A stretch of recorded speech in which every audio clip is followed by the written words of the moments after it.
देव जो माझिया अंतरे स्वामी देव अवधूत चिंतन श्री गुरुदेव दत्त समर्थ सद्गुरु स्वामी समर्थ जय जय स्वामी समर्थ महाराष्ट्री स्वामी समर्थ जय जय स्वामी समर्थ सद्गुरु स्वामी समर्थ जय जय स्वामी समर्थ दिगंबरा दिगंबरा श्रीपाद वल्लभ दिगंबरा दिगंबरा दिगंबरा श्रीपाद वल्लभ दिगंबरा दिगंबरा दिगंबरा श्रीपाद वल्लभ दिगंबरा दिगंबरा दिगंबरा श्रीपाद वल्लभ दिगंबरा दिगंबरा दिगंबरा श्रीपाद वल्लभ दिगंबरा अवधूत चिंतन श्री गुरुदेव दत्त परम पूज्य सद्गुरु श्री जनार्दन स्वामी महाराज की जय। या काही बसायच्या पुढे माझा जो सन्मान केलाय तर मी स्वतःला एक समजत नाही. आणि दादांच्या बरोबर किंवा साठेकरांबरोबर बसणं मला खरं हे अवघडून जाते. स्वामी इच्छा असं म्हणून तुला मान्य करूया. ह्या इच्छा येताना म्हणजे देवाचं करणं, अभ्यासाचं करणं आणि त्याच्याविषयी वाचन करणं, बोलणं ही तशी घराची परंपरा. आणि आजोबा लक्ष्मण रास्ते यांनी एकनाथी भागवताचं इंग्रजीकरण करून जर्मनीच्या लोकांना गेलं होतं आणि ते थोडं जर्मनीमध्ये जर्मन भाषेत ते प्रसारित झालं. त्या काळापासून ह्या होत्या गोष्टी. पूज्य टेंबे स्वामी पहिली त्यांची परिक्रमा केली, ती श्रीकृष्णाची परंपरा केली. कृष्णा मातेची परंपरा करताना एकाच्या काठावर जी मंदिर आहे तर त्या मंदिरांना त्यांनी भेटी दिल्या होत्या. याची नोंद स्कंद पुराणामध्ये व्यासांनी केलेले सह्याद्री खंडात. त्यातलं एक मंदिर रास्त्यांच्या पुलामध्ये आहे, भद्रेश्वर म्हणून वाईमध्ये आहे. ते त्रेतायुगापासूनचं मंदिर आहे अशी नोंद आहे. तर त्या ह्याच्यातून टेंबे स्वामी घरी येऊन राहिले आणि तिथून हे पल्लवांच्या काळापासून ही दत्त परंपरा, शिवपरंपरेबरोबर ही दत्त परंपरा घरात सुरू झाली. टेंबे स्वामींनी काय योजलं होतं हे माहीत नाही.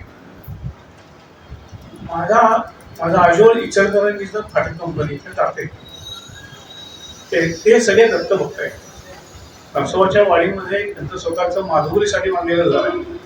आजही तिथं आम्ही ही परंपरा चालू ठेवलेली आहे, चालू असली. ह्या ह्याच्यातून साधारणतः जेव्हा कळतं वय झालं, कळायला लागलं, आजोबांच्याशी काही बोलणं, वडिलांशी बोलणं, हे सगळे सांप्रदायिकच लोक होती. माझे थोरले बंधू शेखर असते आणि त्यांच्या मिसेस ऐश्वर्या असते. हे दोघंही आपल्या सद्गुरूंचेच अनुग्रही आहेत. त्या ह्याच्यातून या सगळ्या गोष्टी चालू होत्या. 1985 पासून मी सदेह सद्गुरांच्या ह्याच्यात होतो की मला सदेह सद्गुरू हवा आहे. 2005 मध्ये मी 2004च्या दरम्यान मी पुण्यामध्ये काही परिणामामुळं तर येऊन राहिलो होतो. 2005 मध्ये मला स्वामींविषयी माहिती मिळाली. 2005 ते 2006 जेव्हा स्वामीजी पुण्यात आले तेव्हा मी तिथं त्यांची गाडवेळ घेत होतो, भेटत होतो, त्यांचा सत्संग ऐकत होतो, त्यांच्याकडनं वेगवेगळ्या गोष्टी शिकवत होतो. वेगळं विचारणं हा काही नव्हता, फक्त विषय होता की ते काय सांगतात. 2006 साली दादांच्या घरी असताना मी स्वामीजींना अनुग्रह मागितला आणि स्वामींनी एका फटक्यात हो म्हणून सांगितलं. आणि दुसऱ्या दिवशी कौंडिन्यांच्या घरी स्वामीजी होते, त्यांच्या घरी स्वामीजी होते, तिथं मला अनुग्रह झाला. गुरुपूजन कसं करायचं, पाठ्यपूजन कसं करायचं हे सगळं कौंडिन्यांनी अशी मला दाखवलं. त्यांनी माझ्याकडनं करून घेतलं आणि स्वामींनी मला अनुग्रह दिला. या घटनेमध्ये स्वामीजी कोण होते ही एक वेगळी घटना आहे, की म्हणजे मी आणि माझी पत्नी यांनाच माहिती आहे. आज मी ती पहिल्यांदा सगळ्यांसमोर सांगतोय. ज्यावेळेस मी पुण्यामध्ये दाखल झालो, पुण्यामध्ये एक दुकान चालवायला घेतलं होतं, तेव्हा मला स्वामी समर्थ कोण हा विषय काहीही माहिती नव्हता. असे कोणतरी एक अवलिया आहे आणि त्यांचं सोलापूरच्या पुढे अक्कलकोटमध्ये आहे. पण मला एक माणसानं स्वामी समर्थांचं पुस्तक आणून वाचायला दिलं. तो पोथी होती ती मोठी, पण मी ते पुस्तक म्हणूनच वाचलं, पारायण म्हणून कधी केलं नाही. आणि ते वाचत असताना मला स्वामीजींनी एकदा दर्शन दिलं. दुपारच्या वेळेला मी घरात विश्रांती घेत होतो, दुकानात सुट्टी होती आणि स्वप्नातला माणूस एक उभा राहिला. त्याने मला भिक्षा मागितली. भिक्षा द्यायला मी गेलो, भिक्षा दिली आणि त्यांच्या पाया पडायला गेलो. आणि आता पाया पडून त्यांचा चेहरा बघायचा असं मनाशी विचार करून पाया पडलं. उठत असताना माझं डोकं दाबलं आणि सांगितलं की आत्ता दर्शन नाही. पायाचं दर्शन घेतलं.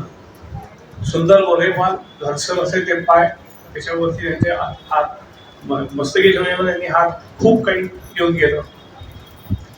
आणि मग त्या वेळा कोण होतो की कोण माणूस व्यक्ती की जी व्यक्ती मला सांगते की माझं दर्शन आत्ता नाही, ते तुला नंतर आहे.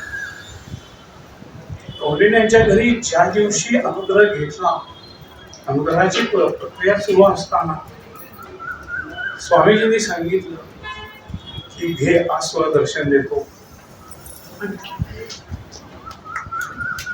त्या दिवशी स्वामी समर्थांचं दर्शन मला जनार्दन स्वामींच्या रूपात, त्यांनी मला पूर्ण त्यांचं रूप बदलून मला त्यांनी स्वामी समर्थांचं दर्शन दिलं. त्या दिवशी मला असं भरून आलं होतं की माझी योग्यता काय की आज स्वामी समर्थांचा माणूस जे स्वतः स्वामी समर्थ आहे, ह्या माणसाकडून मला अनुग्रह मिळतोय, ह्या व्यक्तीकडनं अनुग्रह मिळतोय की माझी आजची पुण्याई नव्हे, माझ्या घराण्यामध्ये परंपरागत सगळ्यांनी जे काही केलंय माझ्या भावापर्यंत, त्या सगळ्यांची पुण्य त्या दिवशी माझ्या कामाला आली. आणि स्वामींच्या कृपेनं स्वामींनी त्या दिवशी अनुग्रह दिल्यापासून आजच्या तारखेपर्यंत कधीही उपासना चुकलेली नाही. एकही दिवस असा घडला नाही की माझ्याकडनं स्वामीजींनी उपासना करून घेतली नाही. तेव्हाही स्वामींनी सांगितलेलं होतं की दिलाय अनुग्रह, पण भौतिक सुखाला माझ्यापाशी यायचं नाही. मला भौतिक सुखासाठी मला काहीही मागायचं नाही, मी देणार नाही. योग्य वेळ आली की तुला योग्य गोष्टी दिल्या जातील, त्यात तू स्वीकारून काम करायचं. त्यानंतर स्वामी जेव्हा पुण्यात आले, खूप मला कमी कालावधी स्वामीजींचा लाभला, गुरूंचा लाभला. सद्गुरूंनी मला खूप उत्तम कालावधीत मला हे सगळं मिळालं. त्यानंतर उपासना चालू होती, आयुष्याच्या खूप अडचणी चालू होत्या, पण शब्द दिला होता की मी नाही कधी देतो असता मी पाळलाय म्हणण्यापेक्षा गुरुंनीच माझ्याकडनं करून घेतलं की त्यांच्यासमोर उभारून मी कधी सुरी पसरवली नाही आणि नाही पसरणार, कारण त्यांनी ती ताकद दिली आहे. काय काय अनुभवलं आयुष्यात, काय काय भोगलं, ह्या गोष्टी पूर्ण वेगळ्या आहेत. ते माझे भोग होते ते मी भोगले. दादा त्याचे बऱ्यापैकी साक्षीदार आहेत, दादांना ह्या सगळ्या गोष्टी आयुष्याच्या माहिती आहेत. हे सगळं करत असताना काहीतरी वेगळं आपल्यातनं घडणार आहे अशी एक मानसिकता होती. शिवाची उपासना परंपरागत घराण्यात आहे, ती रोज करतो, ती करत होतो. ती करत असताना मग पुण्यातलं काही कारणानं माझ्या थोरल्या बंधूंचं निधन झाल्यानंतर मी वाईमध्ये पुणे सोडून परत राहायला गेलो. माझ्या पत्नीने या सगळ्या गोष्टीत, माझी पत्नी आणि दोन्ही मुलांनी खूप मला साथ दिली. आणि त्याचा मी घडू शकलो नसतो की तुम्ही देवधर्म करा, तुम्हाला आवड आहे तुम्ही ते करा, मी संसार चालवते. थोडा अहंभाव होता, अहंकार होता, खुशी होता, नाही मी करणारच काम करत राहिलो. पण तिनं संसार सांभाळला असता काय आजच्या दिवसावर. हे सगळं करत असताना मग पुढं काय, आपली उपासना चालू आहे हे नीट आहे का नाही, आपल्याला पुढं आणि काही हवं आहे त्याच्याविषयी काय, कारण लालच होती अध्यात्माची, काहीतरी मिळालं पाहिजे, काहीतरी आपल्याला हवं आहे, स्वामीजी दिसले पाहिजे. विश्वास आहे पुढे ठेवावा का नाही हा विषय फार वेगळा आहे. पण त्यानंतर माझ्या आयुष्यामध्ये अनंत प्रकारची आध्यात्मिक माणसं येऊन गेली आणि ती जनार्दन स्वामींनी माझ्याकडे पाठवून दिली. ती माणसं मला शोधत येत होते, ज्या माणसांची माझी कधीच ओळख नाही. त्यामध्ये नागा साधू होते, आखाड्याचे साधू होते, महंत होते, किन्नर आखाड्यांचे महामंडळेश्वर आणि महंत त्याही माझ्याकडे येत होत्या आणि मला साधनेमध्ये काही ना काहीतरी गोष्टी सांगून जात होत्या. पण ह्या सगळ्या लोकांना जनार्दन स्वामी माहिती होते. ते सांगताना सांगायचे की आम्हाला आम्ही आलोय. आणि ती माणसं ठराविक वर्ष, साधारण एक 2.5 वर्ष माझ्या आयुष्यात असायची. ते माझ्याकडे काही गोष्टी करून घेत होत्या, मी ते करायचो. त्यात मला हे आवडायचं नाही, कारण मी स्वतः नामसाधनेतला आहे, मला नामसाधनेचीच आवड आहे आणि तेच मला हवं होतं. स्वामीजींनी का ह्या सगळ्या गोष्टी करून घेतल्या आणि कशासाठी घेतल्या ते आता कळतंय. इतके दिवस कधीच कळलं नाही. मी आपलं म्हणायचं मला काय चाललंय, कोणतरी येतो, एखाद्या नागासाधू येतोय, ही उपासना कर, हे कर, ही सिद्धी कर, अमुक कर, हे नको आहे आपल्याला. नाही म्हणजे तुम्हाला शिकायचंय, तू शिकायचंस. शिकत गेलो. लॉकडाऊनच्या कालावधीमध्ये दुसऱ्या लॉकडाऊनला थोडं मी जास्त खूप सांगतोय, कारण स्वामींनी जे काही दिलंय ते काय आणि कसं दिलंय खरंच फार वेगळं आहे. खूप अडचणी आयुष्याच्या बघितल्या, पण स्वामींनी प्रत्येक अडचणीच्या वेळेस त्या वेळेस व्यक्ती माझ्यापर्यंत पाठवली. त्या व्यक्तींनी मी स्वतः स्वामी आले असं म्हणायला हरकत नाही. त्या व्यक्तीच्या रूपानं जनार्दन स्वामी आले, स्वामी समर्थ आले आणि त्यांनी माझ्या त्या अडचणीतून मला बाहेर काढले. अगदी माझ्या बारीक सारीक गोष्टी त्यांनी बोलवल्या. आणि खरं सांगायचं तर स्वामी समर्थ माझ्यापेक्षा माझ्या पत्नीच्या सगळ्या हौसमौस भाव होता. तिनं फक्त म्हणायचा अवकाश आहे, तिला ती गोष्ट त्या आणून देतात. कुठून येते, काय येते, आजही आम्ही याविषयी विचार करत नाही. भीती वाटते काही वेळेस की आपण ही खरंच हे करावी का. अशी परिस्थिती आता आहे की काहीतरी म्हणायला गेलो होती, पुरणपोळी पाहिजे तर ती पुरणपोळी त्याची घरी किंवा काही कामाला करायला. इतक्या बारीक सारी गोष्टी तिच्यापर्यंत शिक्षण करून घेत आहेत, ते आमच्या पोरत आहेत. दुसऱ्या लॉकडाऊनच्या वेळेस स्वामी समर्थ आणि सद्गुरूंनी दर्शन दिलं. सकाळच्याच 3:30-4च्या वेळेचा ही गोष्ट आहे. आणि सांगितलं की आता बास, प्रपंच बंद कर, पूर्ण व्यवसाय बंद कर आणि तू, आम्ही सांगतो त्या मार्गाला काम चालू कर. सेवेची तुला ही दिलेली आहे, तुला सेवा करायचं. नाही म्हणणं म्हणजे घराचं बांधकाम चालू होतं, डोक्यावर कर्ज होती, दुकान चालवतं, होलसेलिंग बिझनेस होता, त्याचा माल घरात पडला होता, मुलांची शिक्षण चालू होती. आणि ह्या अडचणी मी स्वामी समर्थांपाशी बऱ्याच वेळ सांगितल्या की नाही स्वामी, आता नाही, मला एक 4 वर्षाचा वेळ द्या, 4 वर्षाचा अवधी द्या, मी सगळं सोडतो, पण मुलाचं तरी शिक्षण पूर्ण होऊन दे. मुलगी लहान आहे, तिचं शिक्षण पूर्ण व्हायचं आहे, त्याही जबाबदार आहे. तर त्याच्या तुझ्या संबंध काय, कोण तू, हे आम्हीच बघणार, तू कोण. पण ते नाही पटलं नाही असं म्हणल्यावर परत शांत राहिलो. दुसरा कोविड संपला, 31 मे 2020ला दुसरा कोविड संपला आणि 1 जून 2021ला मी माझ्या व्यवसायानिमित्त घरातून बाहेर पडलो. गाडीवर सगळीकडे मी फिरतो, 2 व्हीलरवरच फिरतो. अगदी पार कोल्हापूर गोव्यापर्यंत जात होतो. आणि सातारला सर्व्हिस रोडला जात असताना अचानक ट्रक आडवा आला. ब्रेक मारण्याचा सुद्धा अवधी लागला नाही. मी ट्रकच्या चाकाखाली गेलो. त्या चाकाखाली गेल्यानंतर पुढचं काही क्षण मला काहीच कळलं नाही की गेलो. आपला हा शेवट निश्चित होतं. बुद्धी होती, देवाचं नाव घेतलं, स्वामींना हात दिले आणि डोळे मिटले. काय पुढचं घडलंय मला माहित नाही. काही क्षणात जाग आली आणि जाग आल्यानंतर डोळे उघडून बघितलं तर मी त्या ट्रकपासून 3 फूट मागो माझ्या गाडीसोबत. आणि मागून येणाऱ्या गाडीवाले, आसपासची लोक, ही परत ट्रक खालचा माणूस शोधतो. नशीब होतं की ओळखीचा एक मुलाचा आवाज आला, एक सचिन अंपट म्हणून बघितले, त्याचा आवाज आला. मित्र सांगला, डोक्यात हेल्मेट टाकलं. अरे म्हणतो सचिन, मी मागं बसलोय, तू ये. अरे म्हणतो तू ग बस म्हणा, खालचा माणूस बघून दे. त्याच्या अंगावर गाडीचं चाक गेले, मी बघितलंय. नाहीये माणूस, मी मागे. ती 5-25 लोक वळली. त्या क्षणी स्वामींनी कोणत्या पद्धतीनं हात दिला आणि काय काढलं हे सांगता येणं सुद्धा शक्य नाही. मला सुद्धा ते कळलेलं नाही असता आहे. पण जनार्दन स्वामी होते, स्वामी समर्थ होते, माझा भगवंत शिव होता. त्यांनी बाहेर काढलं, काहीतरी त्यांच्या मनात योजलेलं होतं. आणि नंतर त्यांनी मी घरी आल्यानंतर दुसऱ्या दिवशी मला सांगितलं, बघ विचारतो, मी तुला काय सांगितलं. प्रपंच तुझ्यासाठी नाही, इतके दिवस केलास हा पुरे झाला, आता यातून बाहेर या आणि सेवा कार्याला चालू करा. सेवा कार्य करायचं म्हणजे करायचं काय, तेव्हा काय काय काय सेवा काय करायची. थोडा घाबरून गेलो, खरं सांगायचं खूप घाबरलो होतो. जून पासून जवळजवळ ऑक्टोबर नोव्हेंबर पर्यंत व्यवसायाला हात लावला नाही. घरामध्ये प्रचंड मोठ्या काही लाखांचा माल घरात पडलेला होता. विकायला जायला पाहिजे, बँकेला पैसे भागवायचे, घर बांधायला काढले, तिथं राहायला जायचं, अजून त्या सगळ्या गोष्टी व्हायच्या आहेत. कुठेतरी ती व्यापारी वृत्ती, कुठेतरी ती हे विवंचना बाहेर आली आणि ऑक्टोबर नोव्हेंबरला व्यवसायाला सुरुवात केली. ऑक्टोबर नोव्हेंबर डिसेंबर छान गेलं. जानेवारी 2022 उजाडला आणि पहिला हात उठला. ॲडमिट केलं, पल जाऊन एका दिवसामध्ये अँजिओग्राफी, अँजिओप्लास्टी सगळं बाईमध्ये सगळं झालं आणि तब्येत ओके होऊन 8 दिवसात घरी आलं.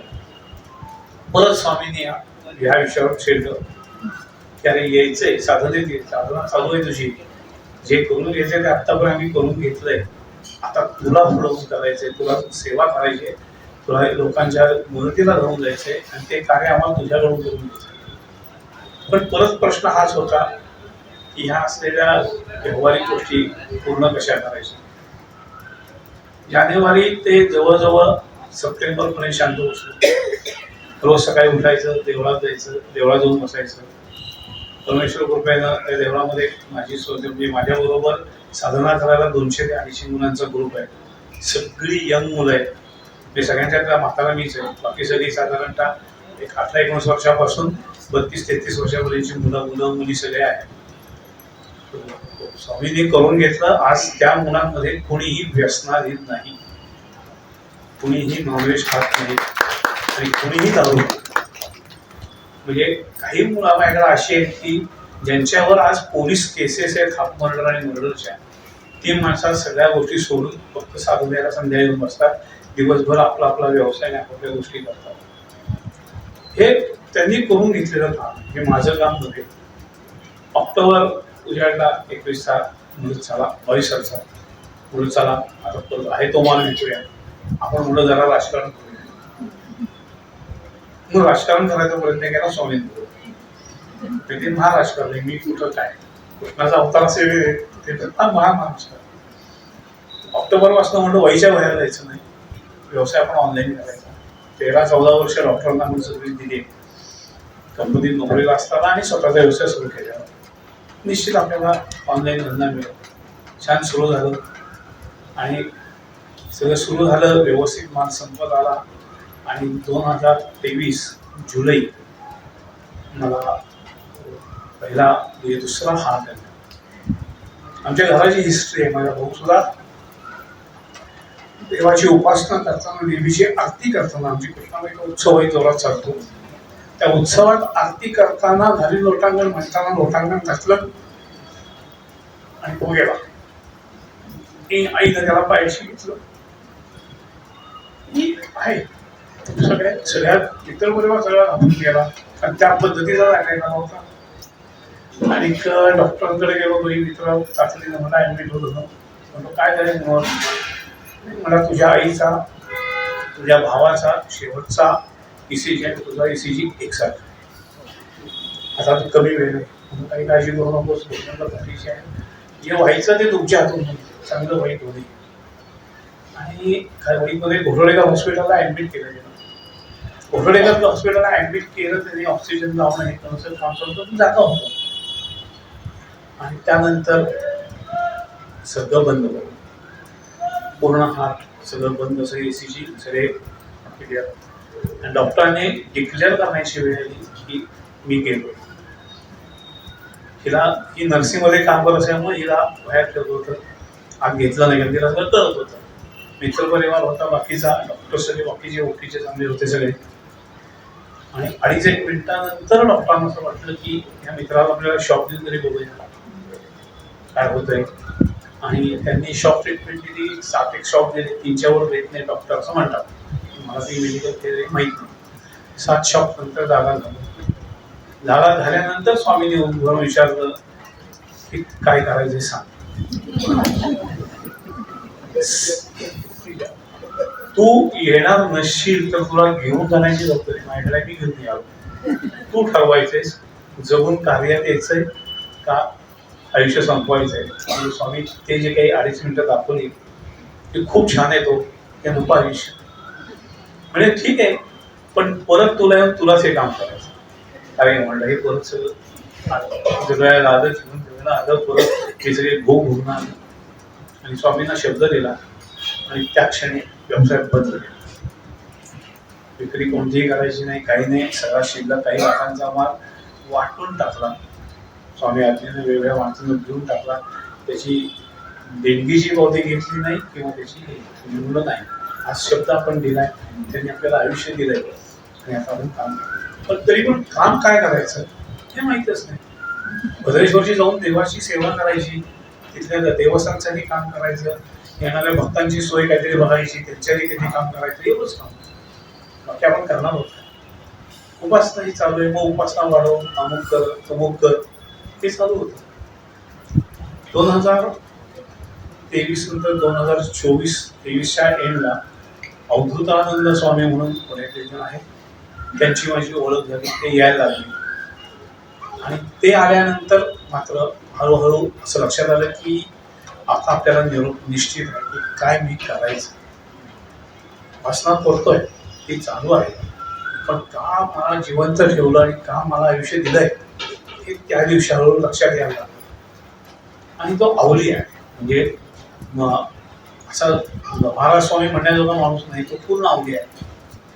आणि त्यांना स्वामी समर्थांचा जेव्हा हे झाला संचार, तर त्यांनी त्या संचारात मला सांगितलं की माझ्याकडनं शब्द घेतला की मला तुमच्या घरी येऊन जायचंय, मला स्थान द्या. स्वामी समर्थ मागताय कारण नकार कोण देणार. म्हणून मला दिलंय घर आहे, तुम्ही दिलंय. हेरिटेज मधली वास्तू बाहेर काढून मला वास्तू बांधायला मिळाली. हे आमच्या 250 वाडे आमचे कोकणवाडीतले लोकांचे हेरिटेजमध्ये पहिला सुटलेला हा वाडा आहे आणि काही पैसे खर्च नव्हता. हेरिटेज म्हणजे वास्तू स्वामींच्या आशीर्वादासाठी आम्ही ते घर बांधून राहायला आलो. स्वामी मी तयार आहे. त्यांनी अक्कलकोटला ये, काय कर हे सगळं सांगितलं. आणि अक्कलकोटला द्यायचं ठरवल्यानंतर तब्येत बरी नव्हती, अटॅक येऊन गेलेला होता, हार्ट बीट चालू व्यवस्थित होते, पण माझं पंपिंग आजही 28% चालू आहे. मला बोलायला परवानगी नव्हती, मला चालायला परवानगी नव्हती. म्हणून स्वामी हे असं लोळ स्वरूप घेऊन काय लोकांपर्यंत काय सेवा आणि काय काम करणार. साधना पण धड करता येत नाही, म्हणून 4 वेळा उठायला लागते, दम लागतोय. सकाळी उठून साधनेला बसल्यावर तो विषय आमचा आहे, तुमचा नाही. शेवटी विचार केला की स्वामी तुम्हालाच डॉक्टर म्हणून नेमलंय, काय असेल ते तुम्ही ठरवा. त्यानंतर मात्र तब्येत सुधारली. आजही पंपिंग 28% चालू. पण मी उठतो, हिंडतो, फिरतो, ड्रायव्हिंग करतो, चालतो. अजून जिने फक्त फार चढत नाही, कारण घरात डॉक्टर आहे, तेवढंच फक्त गरज नाही. बाकी सगळ्या गोष्टी मी व्यवस्थित करतो. जिने जोडू शकतो काही तिच्यापर्यंत, पण दम लागणं बसणं हा विषय संपून गेला. आणि मग स्वामी समर्थ येणार राहिल्यानंतर मी अक्कलकोटला गेलो. त्यांनी काही हे सांगितलं होतं की ह्या पद्धतीने तो अक्कलकोटमध्ये वावर कर, बरोबर चहाची सोय ठेव आणि काही पैसे बरोबर घेऊन जा, 10 रुपयाच्या नोटा घेऊन जा आणि तू नोटा वाट. जरी कोण असेल नसाला भक्तांना पैसे दे. कोणतरी भक्त असा येईल, ओळखीचा असेल नसेल माहीत नाही तुला काही, तर तो तुला आधी चहा मागेल, त्यांना चहा दे. आणि तो चहा दिल्यानंतर ती दक्षिणा त्यांना दे. तो माणूस तुला पादुका दे आणि त्या पादुकांचं तुम्ही इथे हे करा, आमच्या बाजूला म्हणून तुम्ही घर घालून त्याचं हे करा. ठीक आहे. अखंड अक्कलकोट फिरलो. जुलै महिना होता, 7-8 जुलै, आता 1 वर्ष गेली. जुलै शनिवार 7 जुलैला अखंड अक्कलकोट फिरलो. कुठेही पादुका मिळाली, कुणीही माणूस भेटला नाही की ज्याने चहा मागितला. पण हे करताना त्या अवधूत स्वामींना बरोबर घेऊन गेलो होतो. त्यांनी सकाळी उठल्या मला चहा मागितला की काका मला चहा दे. 30-32 वर्षाचेच ते ग्रस्त आहेत. मी 60च्या दुपटी असल्यामुळे मला काका म्हणतात, तेवढंच त्याचं काका म्हणायचं लागत नाही. त्यांना मी चहाही दिला. मला म्हणले, अरे काय नुसता चहा, पक्का कोकण चालायचं म्हणजे मला हे दे, दक्षिणा दे की. त्यांनी सांगितलेलं स्वामी समर्थांनी गोष्ट घडून गेली होती. पण अल्पबुद्धी आपली, काही कळलं नाही. आम्ही आपलं गावावर फिरतोय, तिथे वाटतोय कोणतरी चहा मागेल. कोणी चहा मागितला नाही. ज्यांनी मागितला तो म्हणला, नाही मला चहाला 20-40 द्या, मी बाहेर जाऊन देणार. म्हणून हा माणूस आपल्या उपयोग होता. चोळप्पा महाराजांच्या इथं गेलो, बाळप्पा महाराज गुरु मठात जाऊन आलो. त्यानंतर समाधीवर जे गेलो तो अण्णू महाराजांकडे जाऊन आलो. सगळीकडे गेलो, वृक्षाला जाऊन आलो. आणि शेवटी निराश होऊन वाईला परत निघालो. त्या अवधूत स्वामी बोलवते, त्यांच्या घरी येतात पुण्यात सोडायचं, तिथे येऊन याच्यात कसब्यामध्ये आणि वाईला जायचं. हे जात असताना जेव्हा त्यांच्या मी घरी येऊन पोचलो, तर त्यांनी त्या क्षणी सांगितलं की एवढा का तू निराश झालायस, आणि आपण परत प्रयत्न कर, परत जबाबदार म्हटलं. म्हणून माझी तयारी आहे. पण म्हणलं मला नाही, मला ते येतो म्हणले स्वामी, त्याची जी आतुरता आहे ती जे मला हवंय ते आज का नाही. आणि काय घडलं माहीत नाही. क्षणाभरात स्वामीजींना परत हे सुरू झाला संचार. आणि त्यांनी सांगितलं, बेटा त्याचे खाली हात नाही भेटू, कुछ ना कुछ आपको दे दूंगा. म्हणलं स्वामीजी मुझे कुछ ना कुछ ना चाहिए, आपके चरण होने चाहिए, बाकी मुझे कुछ नहीं. त्यांनी ते सांगितल्यानंतर त्यांनी त्यांच्या घरातली एक पेटी होती, त्यांना मिळालेल्या पादुका त्या पेटीत आहेत, त्या काढायला सांगितल्या. त्या पादुका मी आपण काढल्या, पेटी स्वच्छ करायला लागली. वैद्यनं मी, माझे 2 मित्र होते प्रवीण जैन म्हणून, त्यांच्याबरोबर एक मुलगा होता माझ्याबरोबर, मांढरे अक्षय, आणि गाडीचा ड्रायव्हर, 4 जण होते. अवधूत स्वामींच्या त्या दिवशी त्यांच्या घरातले, त्यांच्याकडे आलेले त्यांचा शिष्यवर्ग, इतर गोष्टी सगळ्या लोक, काही विचार आलेले, काही डॉक्टर येते, नॅचरोपॅथीचे म्हणून आलेले पेशंट, असे 15-16 जण ती लोक. आणि स्वामीजींनी सांगितलं की अरे हे पेटी घ्या, हे माझ्या पाठोपाठ. पेटी उचलली, तुमच्या पाठोपाठ जायला लागलो. त्यांच्या बेडरूमला लागून एक टेरेस आहे, 20-25 लोक बसतील एवढा मोठा टेरेस आहे. तिथे गेल्यानंतर ते टेरेसवर झोपाळ असतो लोखंडी, त्याच्यावर ते स्वतः बसले आणि मला म्हणले बस समोर. आणि माझ्याकडचे 2-3 आलेले ड्रायव्हर आम्ही सगळ्यांना बसलो. त्यांनी तिथल्या एकाच माणसाला पाठवलं होता, म्हणले चौरंग दिलं. त्या चौरंगावर पेटी ठेवली गेली. ते दुसऱ्याला सांगितलं की त्यांच्याकडे ज्या पादुका त्यांना पूर्वपूर्वला मिळालेल्या होत्या त्या म्हणले घेऊन या. त्या पादुकाला पेटीवर ठेवल्या. काय चाललंय माहीत नाही, हे सांगतायत, आपण करत राहायचं. कारण परत सांगितलं होतं स्वामींनी की तुझे कुछ ना कुछ देखील जाणार, काहीतरी मिळणार आहे, स्वामींचं दर्शन तरी मिळणार आहे, हे निश्चित होतं. त्यानंतर त्यांनी त्यांच्याकडे छोटे चांदीच्या पादुका असतात त्या मागवल्या. काहीतरी चाललंय म्हणण्यात त्यांच्या घरातली सगळी मंडळी, आलेले पेशंट, त्यांचे शिष्यवर्ग, त्यांच्या घरातली त्यांची पत्नी, आई, असे सगळेजण जमा झालो. त्या भोवती सगळे बसलो. पेटीवरती बसलो असताना त्यांनी एका समोर गेले, तिला अष्टगंध घेऊन ये. त्या माणसानं जाऊन अष्टगंध आणलं. म्हणजे अष्टगंध ओलं करा आणि त्या चांदीच्या पादुकांना आज्ञा त्यांनी दिली. त्यामुळे अष्टगंध सगळ्यांनी थोडं एवढ्याच वाक्या पादुका, प्रत्येकाने त्याला अष्टगंध लावलं, त्याला लेपन केलं, अष्टगंध लावलं गेलं. आणि दुसऱ्या मिळाल्या म्हणले की काम करा. माझ्या ड्रायव्हरला म्हणजे राहुल म्हणून होता त्याला, टिनूला, की अरे सारखी त्या मोठ्या पादुका घे आणि माझ्या शेजारी, त्यांच्या शेजारी येऊन बस झोपाळ्यावर. मोठ्या पादुका घेऊन तो त्यांच्या शेजारी जाऊन बसला. अष्टगंध लावलेल्या चांदीच्या पादुका तिथे लोखंडी म्हणून ग्रस्त होते त्यांच्याकडे आलेले. त्यांना सांगितलं तुम्ही त्या पादुका घ्या, माझ्या शेजारीवर बसा. मध्ये स्वामी इकडे एक पादुका घेऊन एक जण, इकडे एक पादुका घ्यायचं. बाकी आम्ही 14-15 जण त्या पादुकांच्या भोवती गोल करून बसलेलो आहोत. आणि स्वामींनी सांगितलं अरे हात दे स्वामीजींना, की स्वामीजी या, मी न्यायला आलोय, तुमची वाट बघतोय आणि तुम्ही या. आणि सगळ्यांना सांगितलं की तुम्ही स्वामींचा जय जयकार करा. आणि म्हणजे पेटीवर हात ठेवला. त्याच्यात यांनी माझ्याकडे परत एकदा ती पेटी स्वच्छ होती. परत म्हणून मगाशी तर केली मी, उघड म्हणले पेटी स्वच्छ कर. पेटी स्वच्छ केली सगळी. पेटीतलं आत खाली एक कापड होतं, धोतर पान होतं, ते काढून झाडलं, स्वच्छ घडी घातली, ते ठेवलं. एक 10 रुपयाचं नाणं आणि त्याच्यावर एक सुपारी ठेवली आणि पेटी बंद ठेवली. आणि स्वामी म्हणजे पेटीवर हात ठेवला, पेटीवर हात ठेवला. ह्या कालावधीत कधी डोळे पिंपे होते, पेटी पाण्यातून लांब गेली नाही. 14 जण 15 जण कधीनं बसलोय, सगळ्यांना म्हणजे सगळेजण पेटीवर ठेवा. मग ती 5-6 जण पुढे बसू शकतो आपण गोल करून. मग कोणी मागणं दोघांच्या मधनं हात, कोणी उभा राहून हात ठेवला गेला. मला स्वामींचा हे त्यांनी केलं की सांग स्वामींना न्यायला आलोय, चला मी वाट पाहतोय तुमची, तुम्ही चला. म्हणजे आतुरते तुला आहे तर ती आतुरतेनं त्यांना साथ दे. स्वामी उभे आणि एवढंच वाक्य फक्त म्हणणं मनात की स्वामी या, तुमची वाट बघतोय. मी उशीर केला तुमच्याकडे यायला. फेब्रुवारीत तुम्ही मला सांगितलं मी जुलैत तुमच्याकडे आलोय. ही माझी चूक आहे, मला मान्य आहे, पण रुसू नका, या तुम्ही. एवढंच म्हणलो. बाकी मला सगळेजण श्री स्वामी समर्थ ह्याचं जप करत होते आणि त्या क्षणी पेटी हल्ली.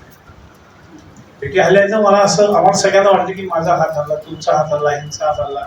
त्याला 13 हात वेगवेगळ्या बाजूला आलेले हल्ला. पण सगळ्यांचं एक मत झालं की पेटी जड लागते. पेटी जड लागते म्हणल्यानंतर मी त्या अवधूत स्वामींकडे बघितलं. स्वामी काय म्हणले, महाराज आहेत, उघडून बघ पेटी काय. पेटी उघडली तर पेटीमध्ये पादुका आलेल्या होत्या. त्या पादुका काय, त्या पादुका ह्या आहेत. ह्या पादुका स्वामी समर्थांनी प्रगट करून ताब्यात दिलेल्या आहेत. आणि ज्या पद्धतीनं आम्ही चांदीच्या पादुकांना लेपन केलं होतं तसं लेपन करून त्या पादुका आलेल्या आहेत. आज हे लेपन तिथं आहे, ते लेपन त्या पादुकांचं त्यावेळेस आलेलंच लेपन तसं आहे. आजपर्यंत ते कधी वाढलं नाही. वाढतं तेव्हा आपोआप ते ओलं होतं, आपोआप वाढतं. दोन्ही गोष्टी त्यांचे चालू असतात. अशा पद्धतीच्या पादुका आहेत. हे सगळं मिळालं. या सगळ्याची सुरुवात, या सगळ्या घटनेची सुरुवात हे मिळालं जनार्दन स्वामींनी दिलेल्या अनुग्रहापासूनच सुरुवात आहे. त्यांच्या आशीर्वादाने मिळालंय. त्यामुळं तो जास्त आनंद आहे की आज माझे स्वामी माझ्या बरोबर आहेत, जनार्दन स्वामी माझ्या बरोबर आहेत. अवधूत कशी